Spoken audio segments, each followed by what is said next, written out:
Donc là, ce que je vais venir faire en premier, après avoir enlevé les plaquettes métalliques, c'est de déconnecter la batterie, comme ça on est sûr de travailler sur un téléphone qui n'a plus de courant.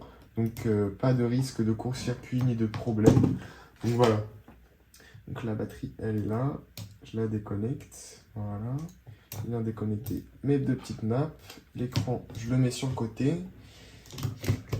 Hop là. Tac.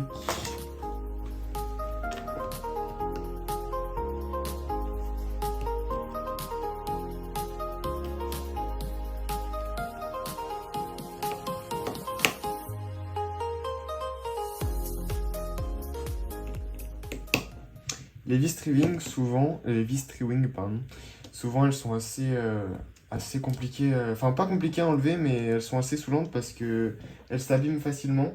Donc c'est souvent ça, les vis, comment dire, c'est quoi le nom déjà? Bref, quand ça tourne un peu dans le vide et du coup ça abîme la vis et après c'est galère pour enlever pour enlever la vis. Donc voilà. Donc là, je viens d'enlever l'écran. Donc le châssis avec le téléphone, je peux le mettre de côté. Je vais le mettre ici. Et je vais venir récupérer tous les composants Face ID pour les mettre sur le nouvel écran. Souvent, il y a besoin de chauffer. Donc un conseil, quand vous faites ça, allez-y très doucement.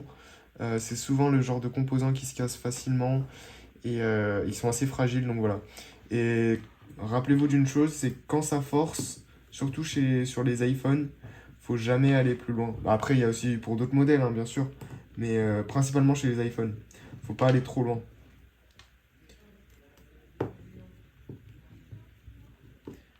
Hop là.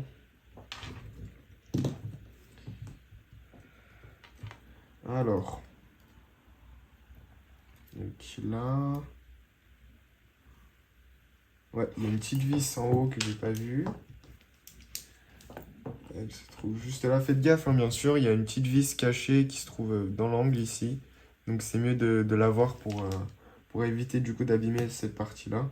Parce que souvent on peut oublier les vis et c'est ce qui pose problème. Et donc ça abîme des éléments.